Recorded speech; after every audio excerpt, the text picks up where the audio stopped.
It's Dominic, and I'm here to explain to you about history. So, first off, we're going to start with the Civil War. It lasted from 1861 to 1865. I do not know the exact dates of that. Somewhere around there. Somewhere. We all know the Civil War was a fight between the North and South against slavery. It was about keeping slavery.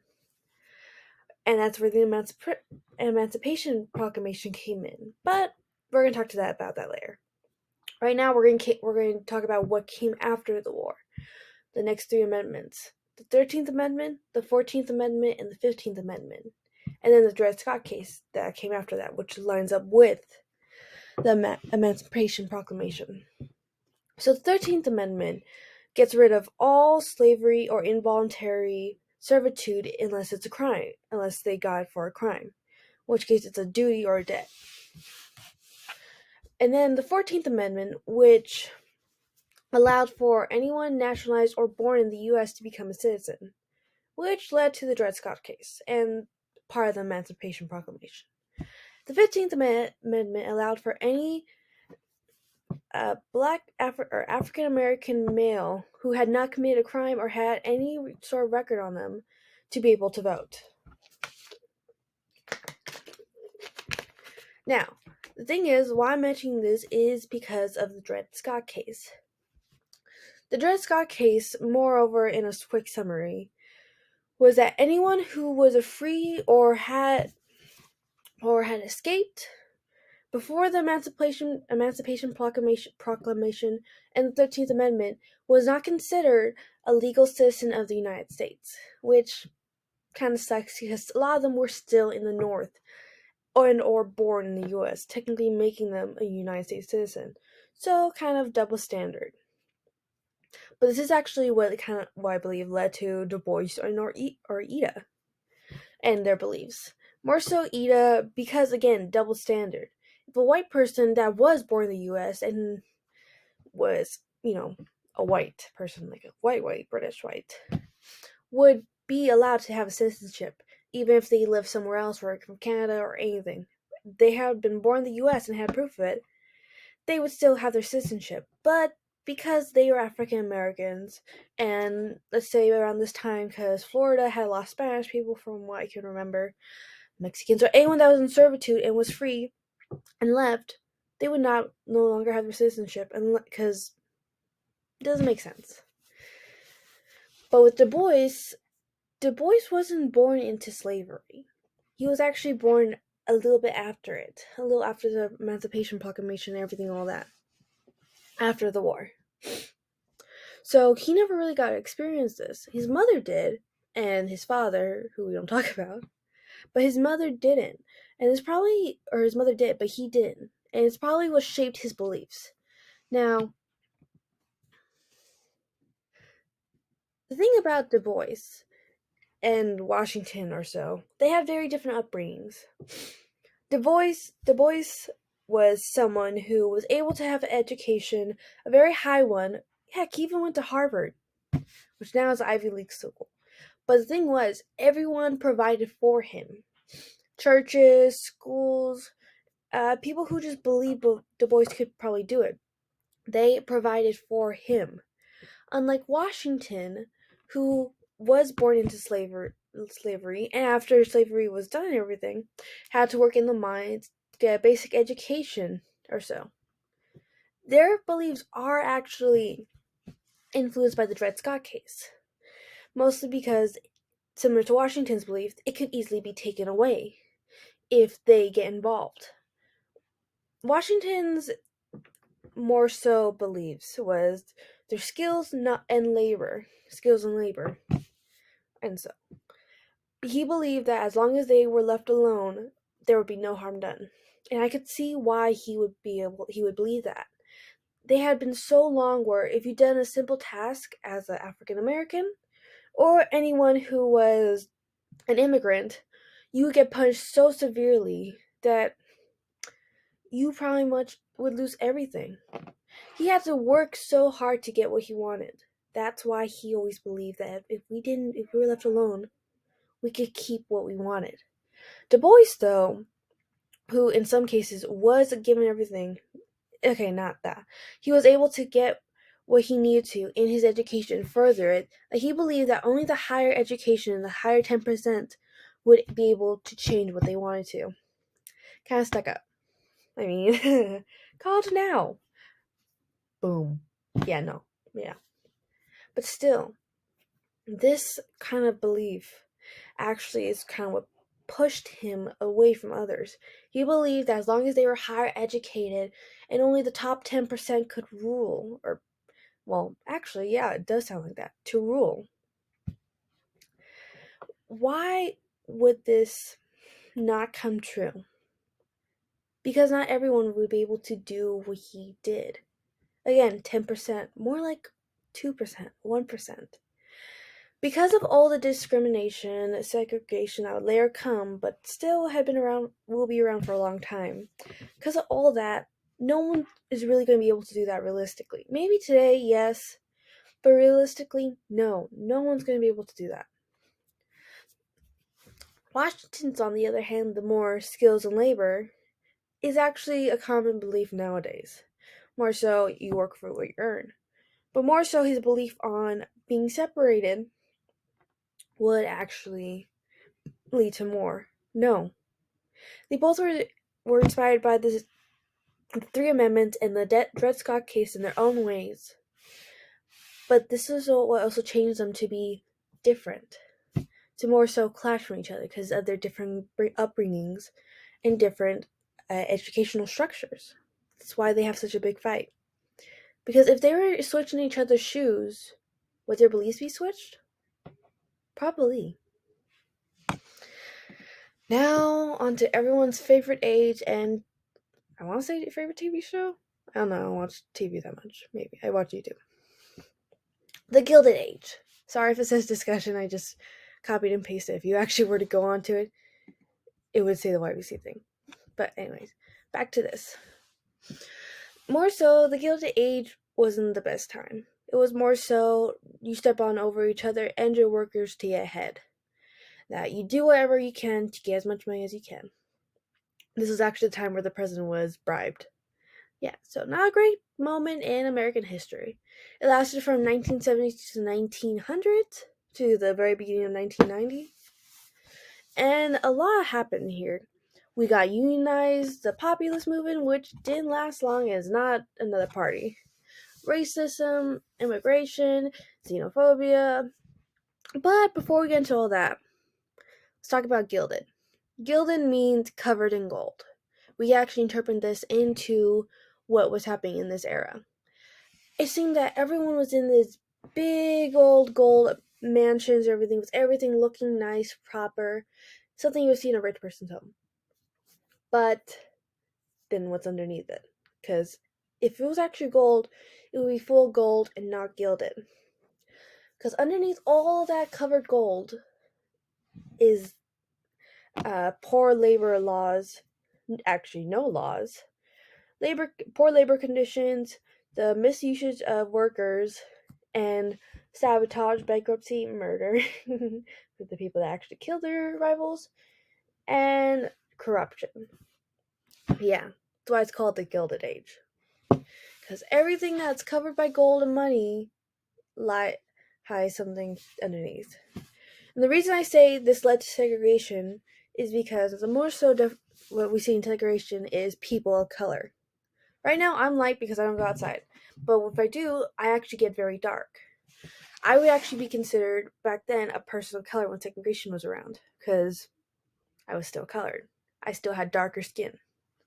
And also because of my light, that looks like I'm really light when I'm actually kind of dark. But still.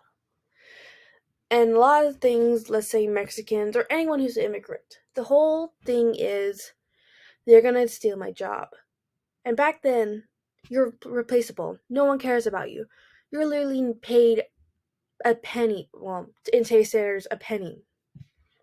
You're paid almost nothing. You work for the almost whole day. You only go home to sleep for 2 hours, maybe, and that includes eating as well.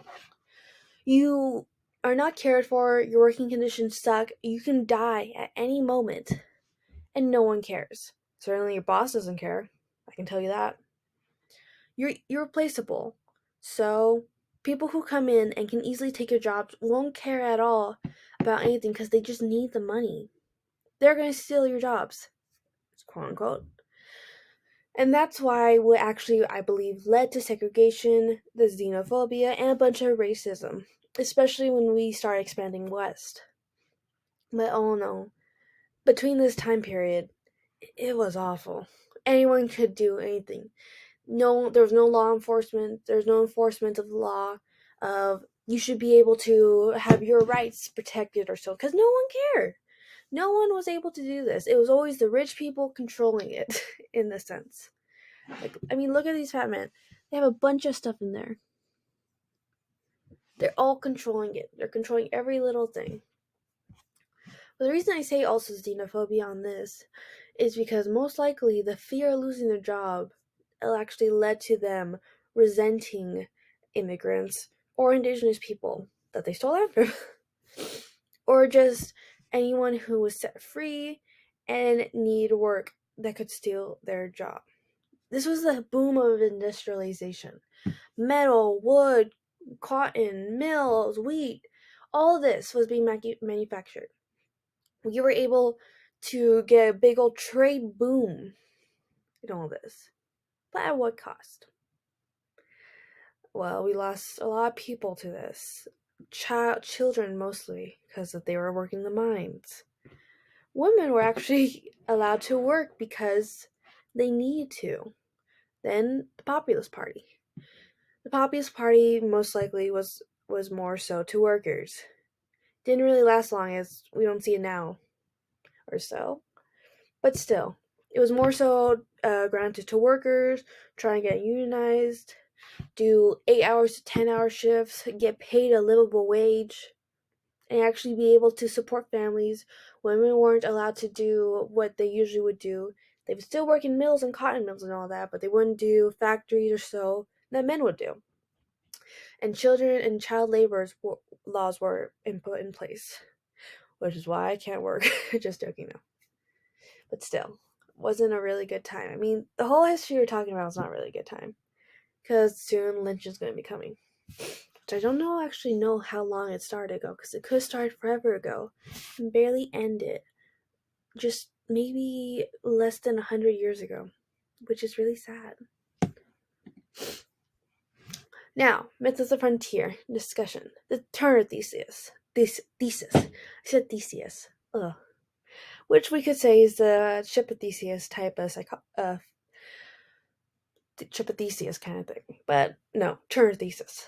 The Turner thesis or the frontier thesis more so believe that with the expansion of land would determine how the United States would grow, either politically, governmentally, and so forth. Which I would say, yeah. Because while I want to say we have a little land, we actually do have a big proportion of land. And yet, how people would say this is democracy, it's actually more of a republic. Because every state, I would say, from what I've seen, it's like a little country.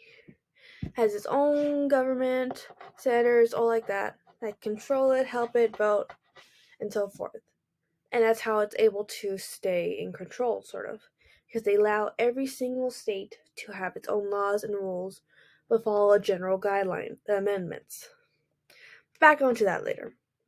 The move outward west lasted from the late 18th century to the mid 19th century.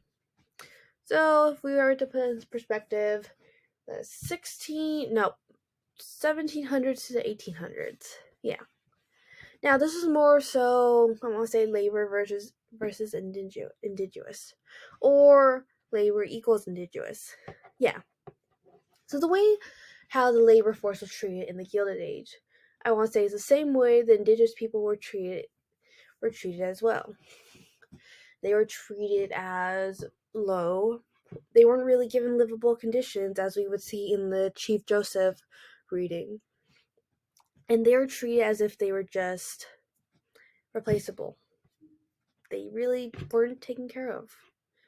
Now, A lot died because of this, which is why we have a lot of Native American funds or scholarships, or even in Oklahoma where the Oregon Trail was. Not the Oregon Trail, Trail Tears was, where a lot of people died on that because of sickness, weather conditions, or more so.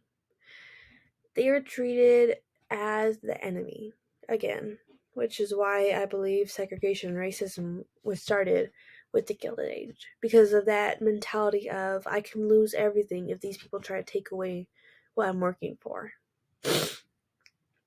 Now, myths. There's a lot of myths to hear. Let's say cowboys. We all seen them in Western movies or Into the West. Woohoo! White man with the cowboy hat.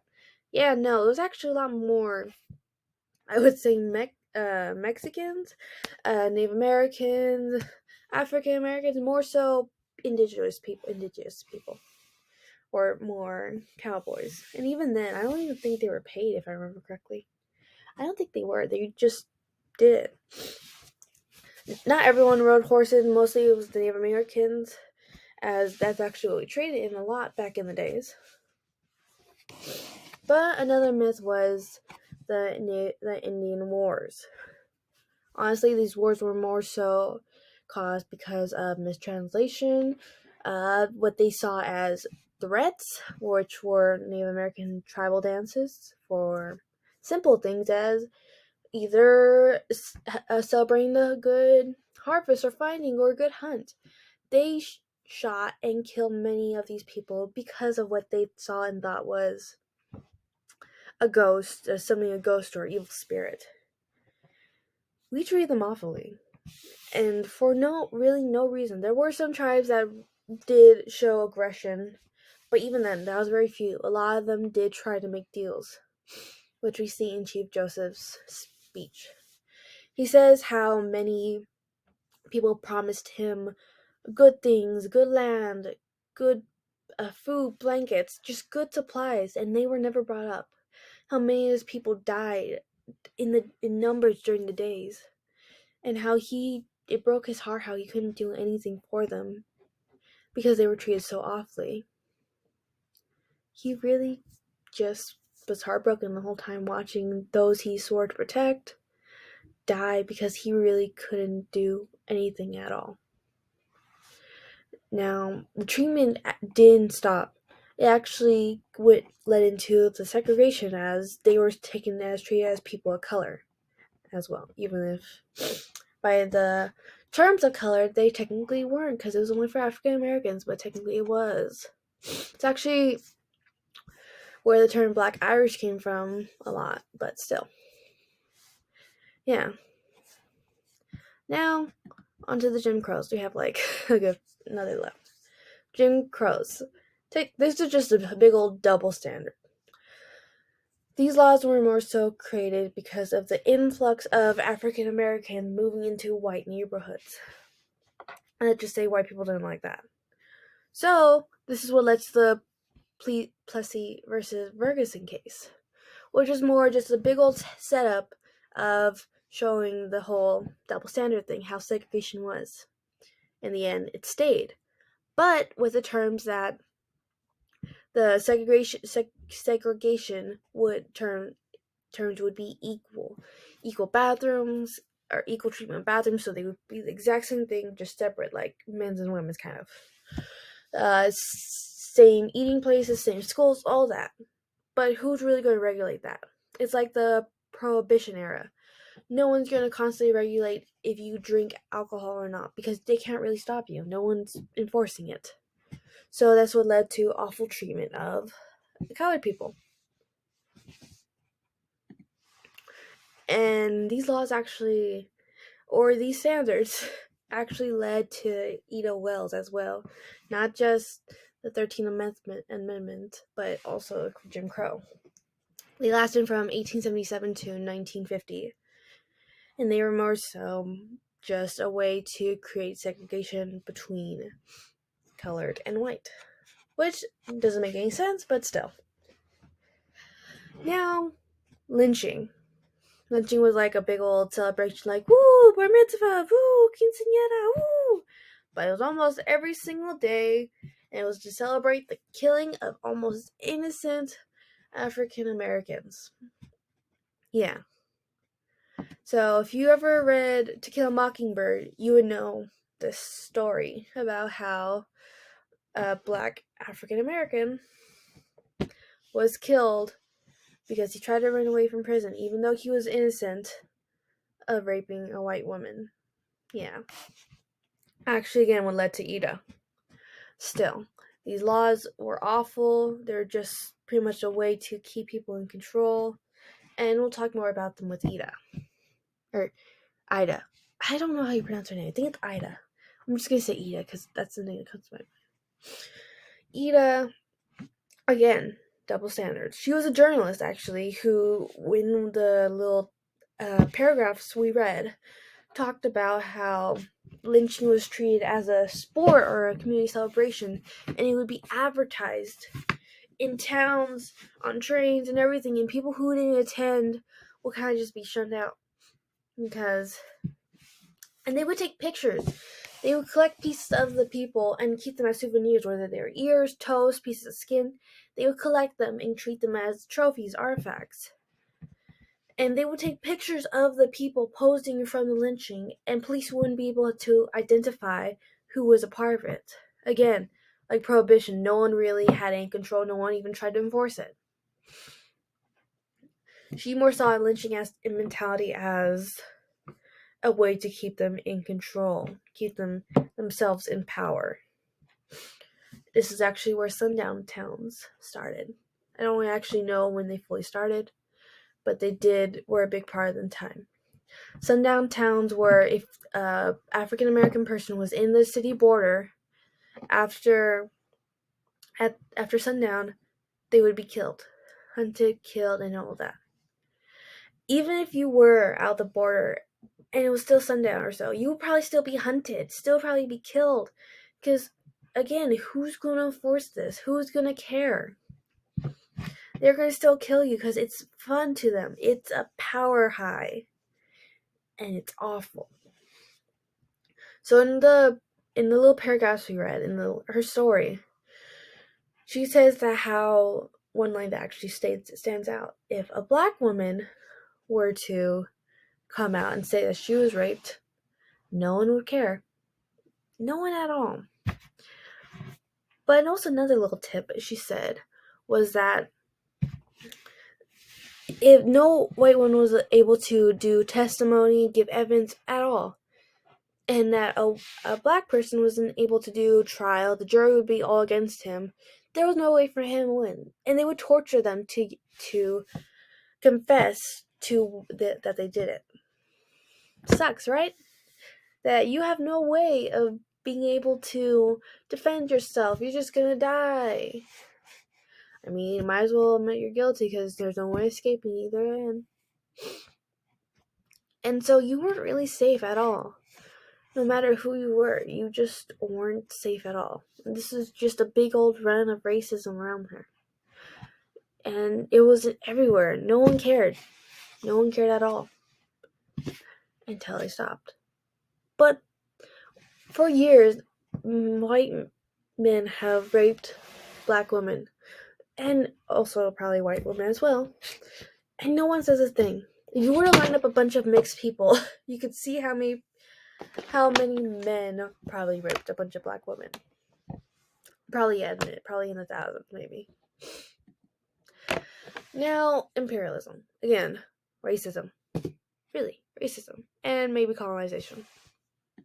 Well, we'll get to that into the Spanish American War, but still.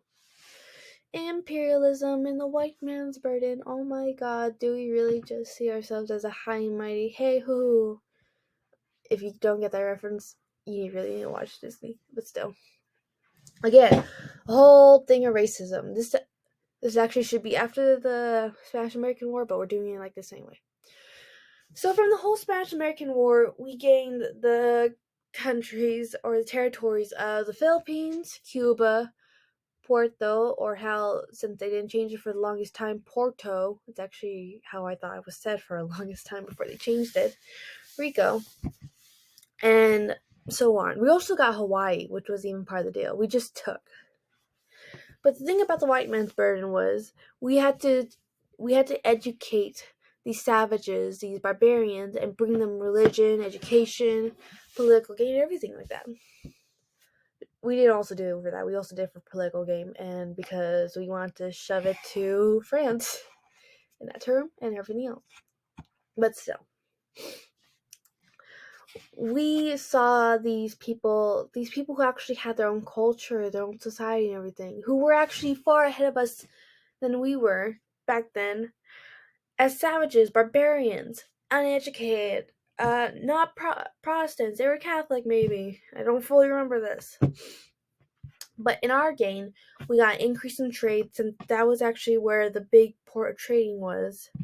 We had more land to control, political gain, as this was a big time for colonization, with everyone taking parts of Africa from Britain to Germany, and so forth.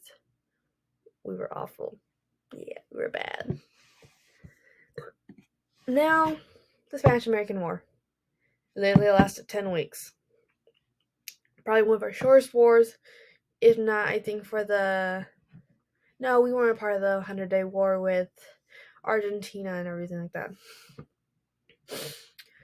So, Cuba asked for help, and we helped Cuba because the Spanish wanted to control all their colonies and gain control back, as they were kind of losing.